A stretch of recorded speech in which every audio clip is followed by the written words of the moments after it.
열왕기하 18장 1절로 6절 말씀입니다.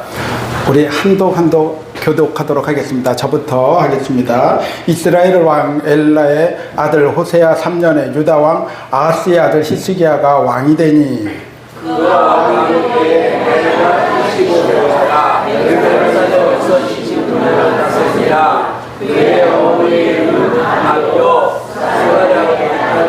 히스기야가 그의 조상 다윗의 모든 행위와 같이 여호와께서 보시기에 정직하게 행하여 그가 여러 산당을 제하여 주상을 베끼며 아세라를 삼았으니 모세가 만든 노뱀을 이스라엘 자손이 때가 양하여 분양하고 그것을 주소 누구 사람이나 이끌었다. 히스기야가 이스라엘 하나님 여호와를 의지하였는데 그의 전후 유다 여러 왕 중에 그러한 자가 없었으니 곧 그가 여호와께 연합하여 그에게서 떠나지 아니하고 여호와께서 모세에게 명령하신 명령을 지켰더라. 아멘.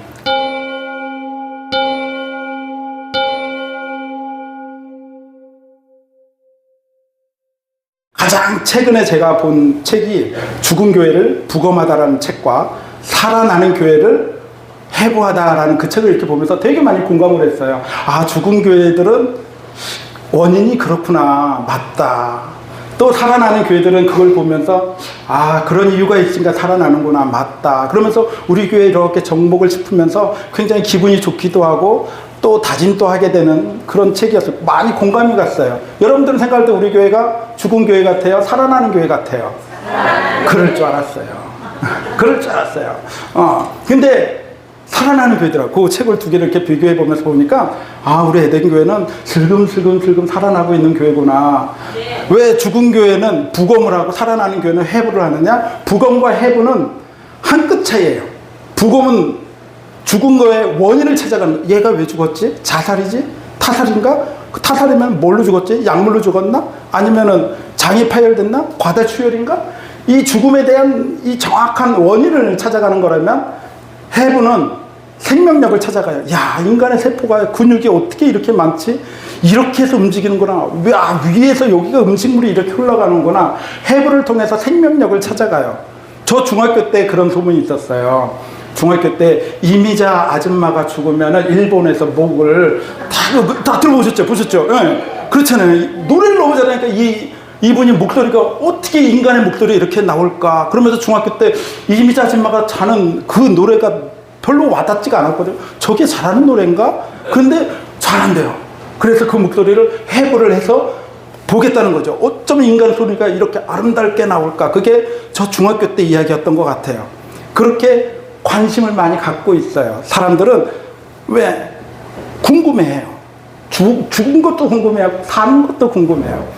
그렇다면 우리 교회가 살아나는 교회가 되기 위해서는 정확한 판단력이 있어야 된다고 생각합니다. 그래서 버릴 것은 과감하게 버리고 취할 것은 과감하게 취할 줄 아는 그런 용기가 있어야 된다는 거예요. 그 용기가 바로 오늘 본문의 히스기야 왕의 용기예요. 히스기야 왕은요, 그 아버지가 굉장히 패역한 왕이에요. 그 우상들이 잔뜩, 왜냐면은 무서우니까는 이웃나라의 공주들을 데려다가 내 신부 삼으면서 화친을 맺으면서 야, 너 데리고 와. 그러면서 이방신들을 많이 세웠는데 그것을 보면 그거대로 잘해야 되는데 히스기야는 그렇지 않았어요. 그냥 아버지 돌아가고 왕이 된 다음에 과감하게 산당들을 다 치워버립니다. 그 옆에는 이사야라는 거대한 선지자가 있었기 때문에 그 신앙에 같이 뿌리를 찾아간 것 같아요. 그리고 심지어는 모세의 그 노뱀까지 불살라버리잖아요. 녹여버리잖아요. 그게 어떤 노뱀이에요? 여러분들이 잘 아시는 것처럼 이스라엘 민족들이 출애굽해서 광야길을 돌아가지요. 그 광야길을 시작했을 때 불기둥과 구름기둥으로 인도해 주지요. 그리고 배가 고프면 만나도 내려주고 메추라기도 내려줘서 배를 채워주죠. 목이 마르면 반석에서 샘물이 나와서 목도 가르쳐 주지요. 그 다음에 시내산으로 갑니다. 시내산에서는 하나님의 그 언약판을 통해서 하나님이 여호와 하나님이라는 것을 교육하기 시작해요. 그러니까 출애굽의 목적은 여호와가 하나님인 것을 너희가 알아야 된다. 그래서 출애굽을 한 거지. 너희들 불쌍하니까 내가 살려줄게. 그래서 출애굽한 게 아니라 출애굽기 6장 9절 말씀에 정확하게 내가 너희를 왜 애굽에서 꺼낸 줄 아니? 내가 여호와 하나님인 것을 너희가 알아야 되는 거야. 그것을 통해서 계속해서 그 여정 속에서 광야 생활 속에서 하나님이 여호와이심을 계속 가르쳐주면서 그 생활이 이어져 가요. 그게 37년 동안 갑니다. 37년 동안 딱 가는데 이제 가나안 땅이 딱 눈앞에 보이는 거예요. 이제 가나안에 이제 들어가면 됩니다. 그런데 갑자기 우회하래요. 왜? 모압 왕이 절대 못 지나가게 하는 거예요. 이 모압 왕 여기만 지나가면 바로 일주일만 가면은 가나안인데 갑자기 돌아가래요. 와, 이거 그러면 모세도 할 만큼 했어요. 모압 왕한테 야, 우리 여기 지나가자. 너 우리가 만약에 아무것도 안 거대로 지나게 혹시 물을 마시면 내가 10배 보상할게. 아니 지나가다가 만약에 니네 걸 파손했으면 10배 배상할 테니까 지나가게만 해줘라. 근데 모압 왕이 절대 안 된다. 니네들 닿는 순간 내 칼이 춤을 출 거야. 가만히 안 놔둘 거야. 얼씬도 하지 마. 왜 그랬을까요? 하나님이 그렇게 하게 하신 거 아십니까? 왜냐하면 하나님은 민수기 21장에 그들의 모습에 나오잖아요. 돌아가게. 21장은 저기죠. 노뱀 사건이죠. 거기에서 너희들 정탐꾼을 보냈을 때 이들이 10명을 보냈을 때 그 하나님이 분명히 약속하잖아요. 너네들 40년 동안 광야 생활을 할 거야. 그런데 40년이 아직 안 됐어요. 37년 만에 이제 들어가야 되는데 안 되죠. 돌아가야죠. 그래서 모압 왕을 워낙 강팍하게 만들어서 그를 통해서 돌아가게 만들었을 때 이스라엘 백성들은 참 짜증나는 거죠. 나를 지켜준 37년 동안 지켜준 위대한 하나님이라면 얼마든지 모압을 통과해서 금방 갈 수 있는 것을 굳이 왜 돌아가라고 했을까?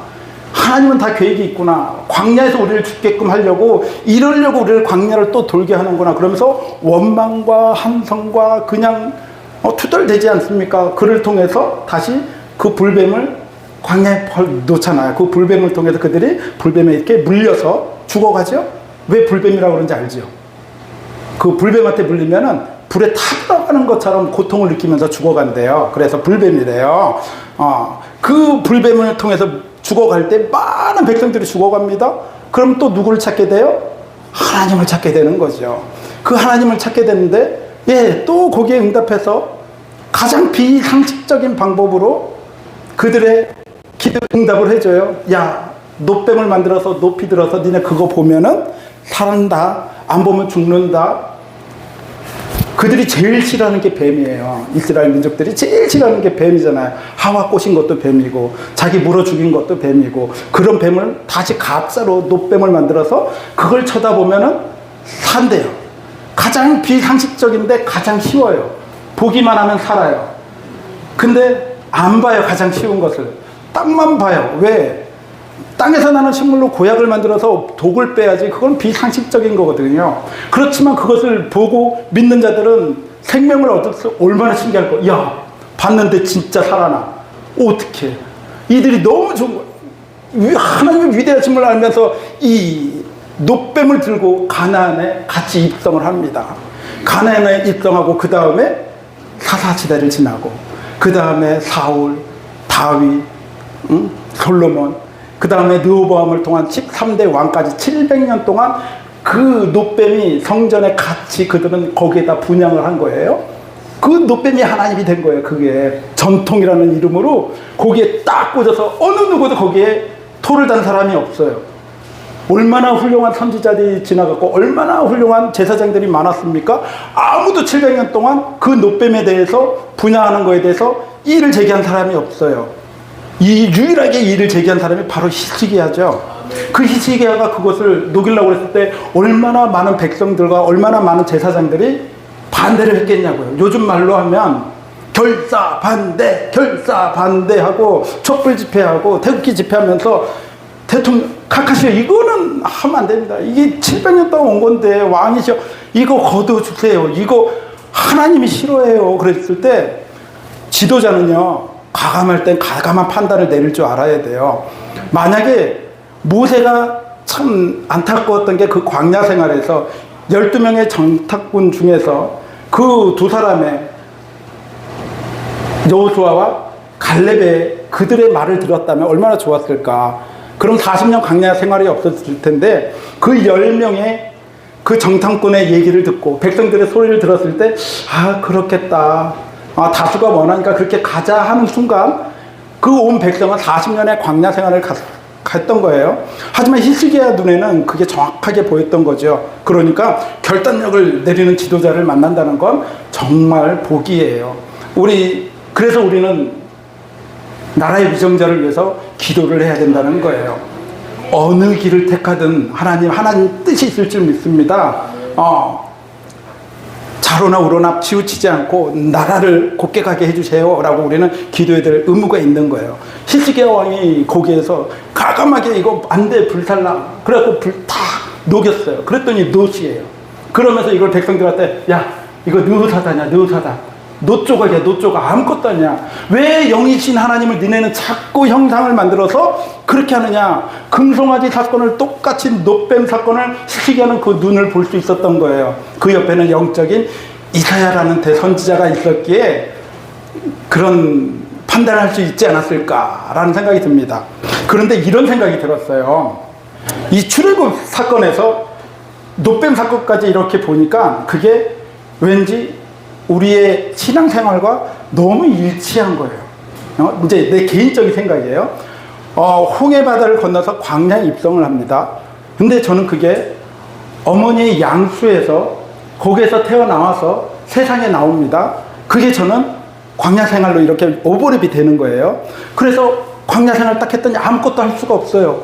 그랬더니 이스라엘 민족에게 불기둥과 구름기둥으로 이스라엘 민족들을 주야로 지켜줘요. 어린아이가 아무것도 할 수 없으니까는 불기둥과 같은 아빠와 구름기둥 같은 엄마의 보살핌으로 내가 주야로 살아가요. 그러다가 내가 배가 고프면은 만나도 먹여주고요. 메추라기도 먹여주고요. 목이 마르면 반석에 샘물이 나서 먹여줘요. 그러면서 내가 자라나요. 이스라엘 민족들이 그 광야에서 자라나요. 그러다가 교육을 받습니다. 언약판에 시내산에서 교육을 받듯이 내가 이제 교육받을 때가 되니까는 아버지 어머니로부터 교육을 받으면서 이제 철이 들기 시작하죠. 철이 들기 시작하면서 이제 나도 철이 들었으니까 효도해야 되겠다. 그러면서 열심히 땅만 보면서 일을 합니다. 그래서 열심히 땅 보면서 열심히 일하다 보니까 어느덧 나도 모르게 불뱀한테 물린 거예요.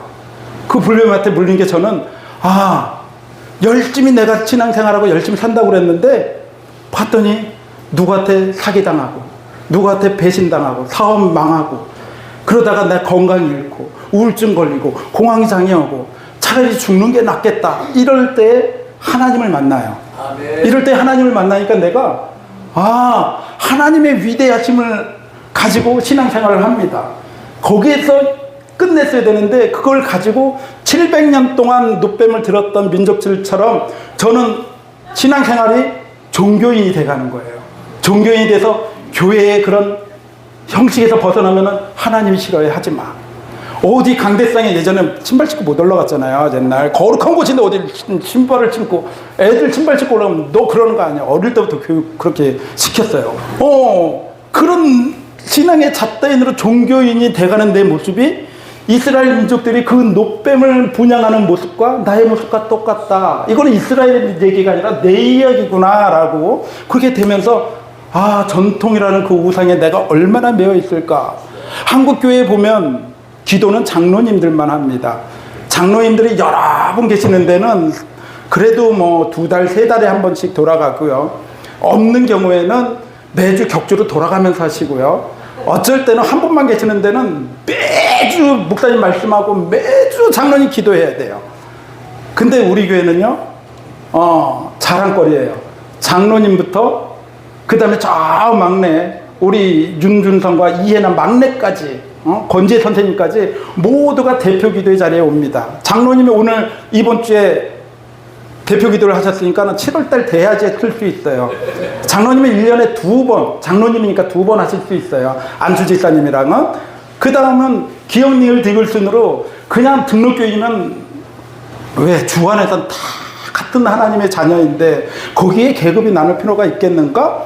그런데 그것을 과감하게 제안을 했을 때 우리 장로님들이 좋아요.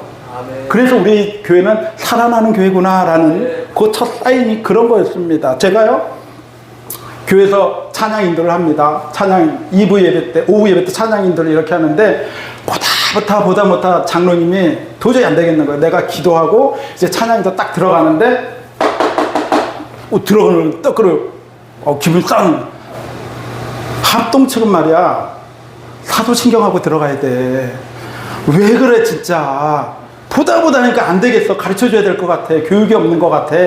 사도신경하고 들어가야지. 네. 그래서 사도신경하고 들어가면서 야, 이게 뭔가 라는, 그래서 나 목사 되면 그거 없애야지. 근데 그 형식에 매여 있는 교회가 얼마나 많은지 몰라요. 그리고요, 전에 교회 그 2시 9시 예배가요, 열린 예배를 드려요. 그리고 11시 반 예배는 전통 예배를 드려요. 소위 말하는 대예배는 전통 예배를 드려요. 그런데 열린 예배에 사람들이 찬양하고 이렇게 좋으니까 점점 많이 오는데 한계가 있어요. 일찍 드리니까 이것을 좀 한 11시 반에 바꾸면, 그러면 이 120명 정도가 계속 불어나니까는 300명, 400명까지도 예배를 드릴 수 있는 인원이 될 것 같은데, 그거 바꾸면 되잖아요. 장로님이 내 눈에 흙이 들어가니까 절대 못 바꾼대요. 통합 측에서는 그렇게 하는 거 아니래요. 통합 측에서는 대예배는 정통 예배를 드려야 된대요. 여러분, 대예배가 어디 있고 소예배가 어디 있습니까? 예배는 다 같은 예배고 부는 나눠줄 수 있지만 어차피 같은 설교를 같이 하면서 어느 예배는 대예배고 어느 예배는, 그런 구분 짓는다는 건 옳지 않은 것 같아요. 그런데 그 형식에 잡혀있는 교회들이 너무 많다는 거예요. 너무 많다는 거죠. 그래서 소위 말하는 히스기야와 같은 그런 종교 개혁자가 일어나야 된다는 거예요. 마틴 루터가 원래는 우리가 주요 예배 새벽 예배였어요. 새벽 미사처럼 새벽에 드렸었는데 500년 전에. 근데 이 마틴 루터가 새벽에 사람들과 이 신앙 상담하면서 술 먹고 너무 피곤하고 그 예배가 그래서 11시로 간 게 500년 지나서 지금까지 그게 전통이 된 거예요. 근데 뭐 11시 하나님이 다르고 9시 하나님이 다릅니까? 그런데 그런 모습이 우리도 모르게 은연중에 그게 안에 있다는 거예요. 그래 보면 죽어가는 교회 특징들이 있어요. 죽어가는 교회 특징이 보면 점진적으로 쇠퇴합니다. 점진적인 쇠퇴.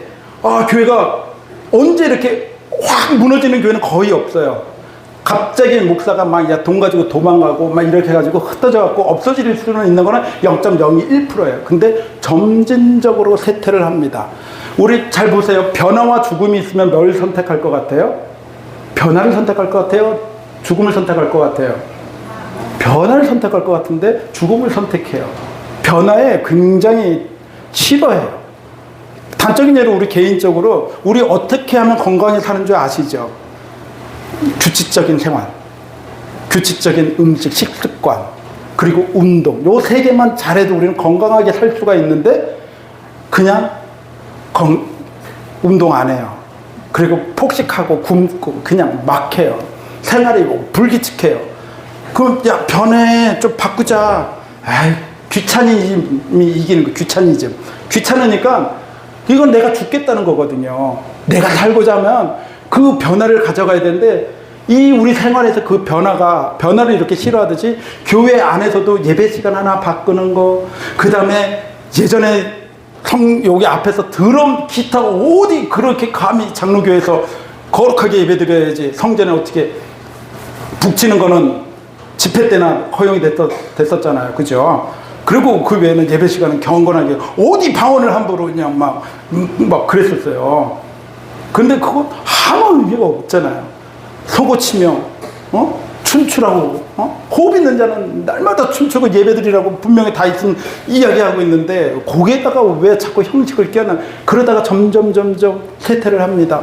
그 다음에 두 번째는 과거의 영광만을 따라갑니다. 과거의 영광. 우리 에덴교회가 40년 전에 얼마나 여기 아이들이 많았어요. 그죠? 저는 모르겠지만 40년, 50년 전에 이 동네에서 에덴교회 안 다녀본 사람이 없을 정도예요. 그죠? 그리고 그때는 젊은 사람들도 많았고 아이들도 많았어요. 그 많은 아이들을 어디 갔고, 그 많은 어르신들은 어디 갔습니까? 그 많은 어르신들은 천국에 가셨고, 그 많은 아이들은 도회지로 갔어요. 그러면 거기서 그러려니 하면서 과거 속에 몇 개 있는 거예요. 옛날에 좋았는데, 옛날에 좋았. 그랬을 땐 교회는 얼른 변화를 줘야 되는 거예요. 변화를 줘야 되는 거예요. 따라가 줘야 되는데, 그냥 거기에서 오는 손님 반기고 나가는 사람 안 말리고, 교회가 그러면 안 되는 거야. 그러니까는 거기에 맞춰진 교회가 그렇게 잠들어가더라는 거예요. 그 다음에 그는 또 얘기합니다. 지역사회를 외면하더래요. 교회가 우리 교회만. 교회끼리도 그러잖아요. 우리 교회 좋은 교회, 니네 교회 나쁜 교회. 내 교회는 하나님 교회, 니네 교회는 사탄 교회. 이 교회끼리 경쟁이 돼서 그거는 옳지 않은 거잖아요. 왜 교회가 연합해서 같이 할 수 있는 것들은 적극적으로 참여해줘야 되는데, 목사님 세계에서도 그게 경쟁 의식이 돼서 함부로 못 보내요. 교인 뺏길까봐. 저는 등록만 하지 말고 갔다 오라고 하잖아요. 마음껏 가십시오. 그리고 등록만 하지 말아주세요.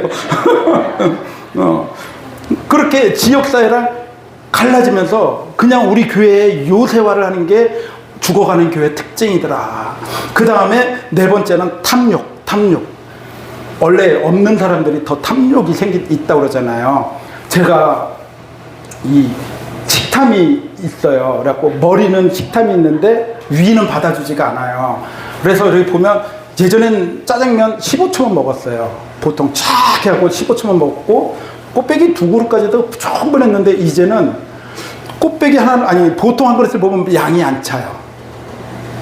그러니까 곱배기를 지키고 싶은 마음이 머릿속에 있어요. 그리고 곱배기를 지키면 속에서는 다 못 먹어요. 그러니까 욕심은 있고, 이게 욕심만 있지 나애가 따라주지 않잖아요. 그것 마찬가지로 이 탐욕이라는 게 욕심만 가지고 이거를 움켜쥐고 놓지를 않는다는 거죠. 그래서 교회의 재정이 어디로 흘러가느냐, 이걸 보면은 정확하게 이 교회가 건강한 교회냐 죽어가는 교회냐를 알 수가 있어요. 그래서 재정이 자꾸 바깥으로 나가야 되는 거예요. 우리 교회 재정이 어디로 제일 많이 나가는 것 같아요? 행사비에 제일 많이 나가요. 행사비에 막 홍보하고 막 데리고 오고, 그 다음에 어디 가고 퍼주고. 여러분들한테 퍼주는 거는 여러분만 먹으라고 그런 게 아니라 이웃들에게 주라고, 여러분들을 통해서 계속 흘러 넘치게끔 하는 게, 그래서 우리 교회는 건강한 교회인 것 같아요. 여러분들을 통해서 계속 에덴교회 자랑, 예수 자랑, 말씀 자랑하십시오.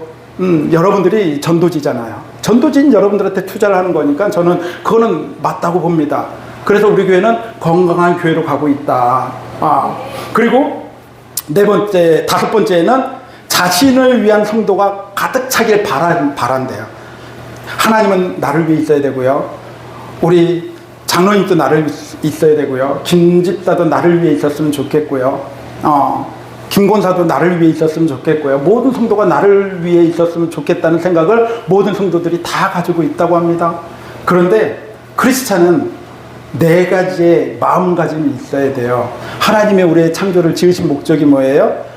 찬양받기 위해서 우리를 지음받았잖아요. 그래서 첫 번째로 크리스찬의 4가지 덕목이 뭐냐? 첫 번째는 내가 하나님의 영광을 위하여 살고 있는가? 내가 하나님의 영광을 위하여 살고 있는가? 한번 생각해 보십시오. 여러분 본인이 제일 잘 알아요. 양심을 주셨거든요.